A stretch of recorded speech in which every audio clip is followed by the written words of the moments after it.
Hello, good evening, and welcome. Well, the dust is finally settling over the craziness that rocked the gold and silver markets on Friday and Monday this week. Unprecedented changes in the prices that had gone up so sharply and then fell like a stone.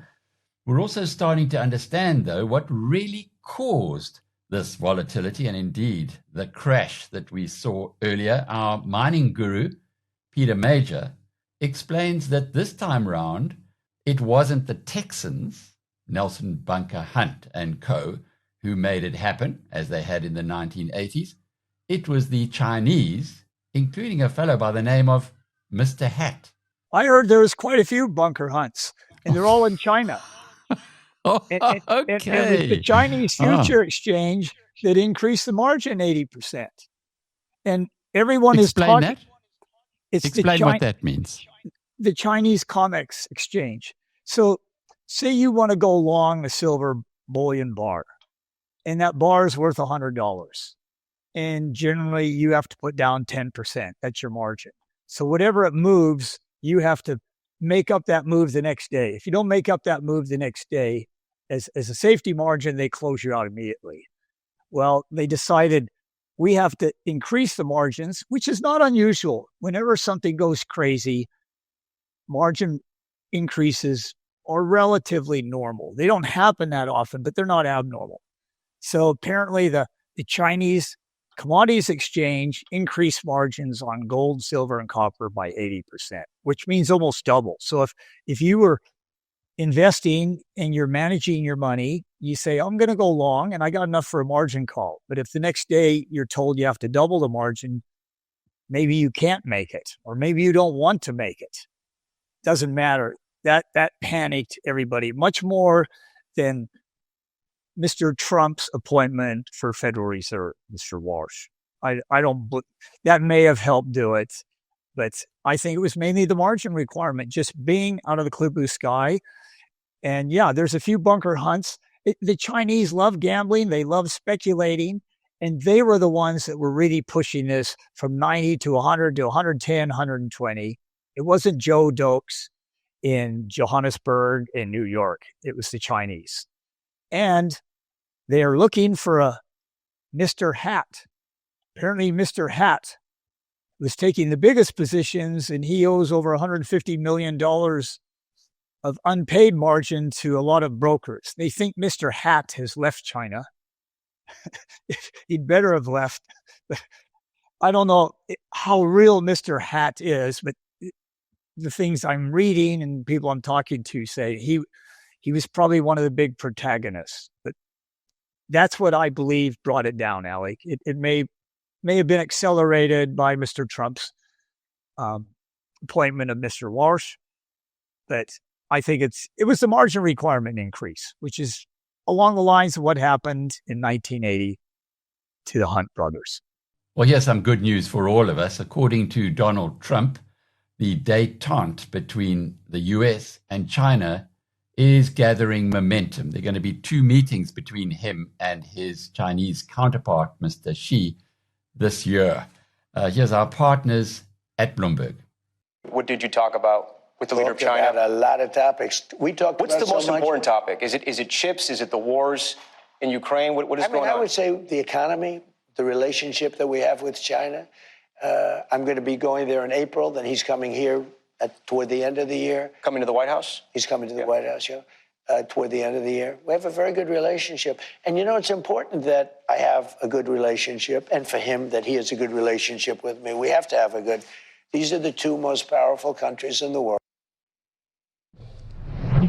Let's bring in Min Loh now, our China correspondent, on.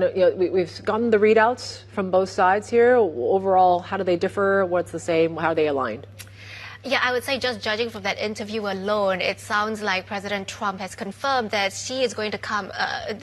Xi is going to come to visit the White House before the end of the year, which to me sounds like a stabilization of relations. Right, this is the standard playbook for a functional relationship. He goes to visit China, and then he returns the favor, and President Xi comes to visit. So in terms of the readout from both sides, Trump posted on Truth Social a very positive tone there. He says that his personal relationship with President Xi is, quote, extremely good.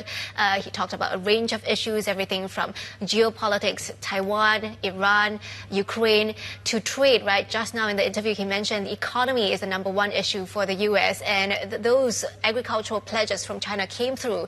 20 million tons of soybean purchases this harvest and 25 million for the next harvest. And they discussed oil and gas purchase as well. But when it comes to China, the readout didn't mention any of these issues except Taiwan. That was specifically mentioned as the number one, the most important issue in U.S.-China relations, and saying that China will never allow Taiwan to be separated from China, and warning the U.S. that they need to exercise a lot of caution, especially when it comes to arms sales to Taiwan. Yeah, and I guess that's the real red line for Beijing. What else happened for President Xi? Because, of course, he had another call, but this one was with President Putin instead. Yeah, just hours ago, he had a 1.5 hour long video call. I mean, I don't even have that long a call with my best friends, but yeah, clearly very close friends, talking for an 1.5 hour video call. And again, if you look at the readouts, a very short one, but it really shows you that the two sides are presenting this very united front, right? At a time when there's a lot of uncertainty, a lot of turbulence in global markets.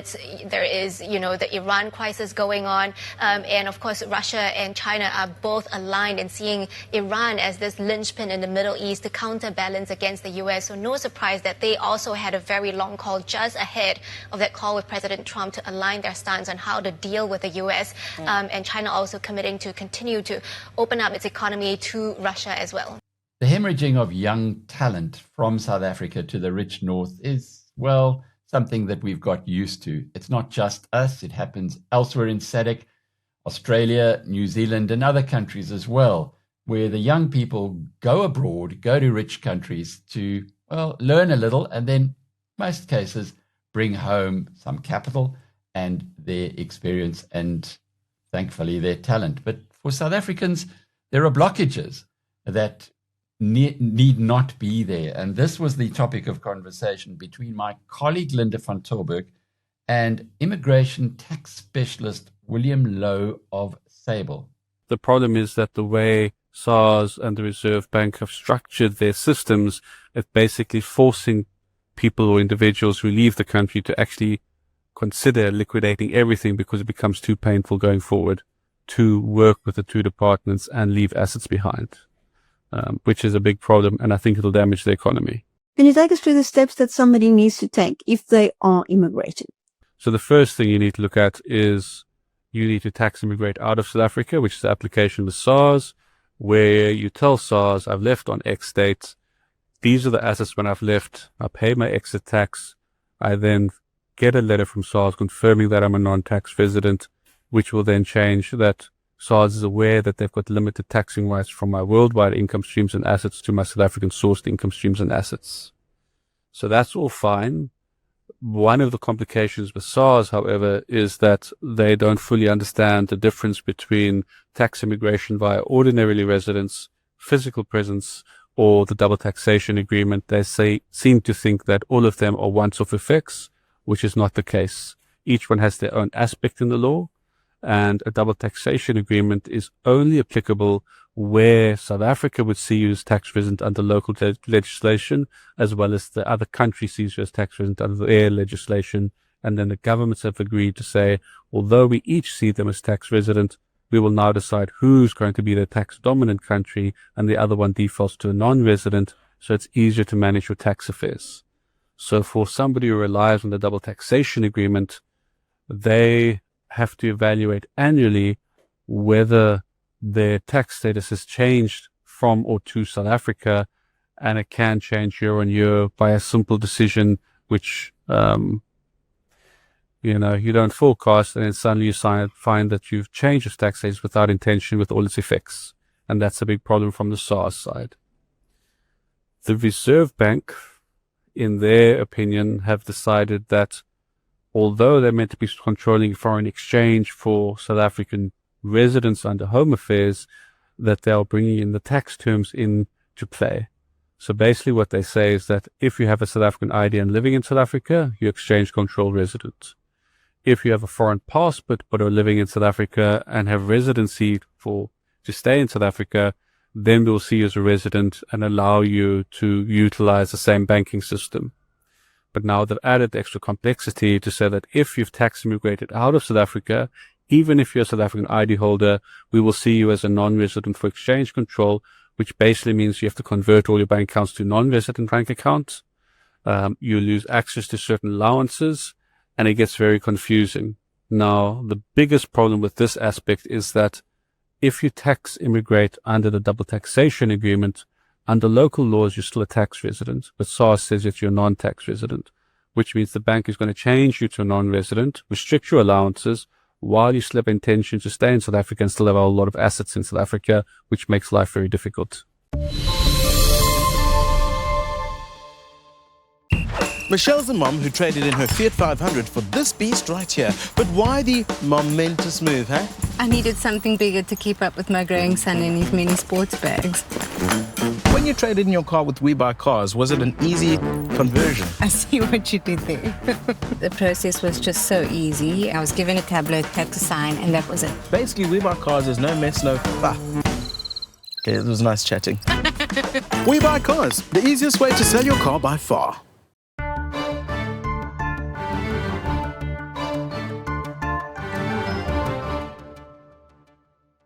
We've been learning a lot this week from Cathie Wood, the CEO of ARK Invest. Here's her final contribution. She tells us where investors are putting their money. Well, we have had, year to date, I think our ETFs have roughly $1 billion in inflows, heavily skewed to space exploration and defense for obvious reasons.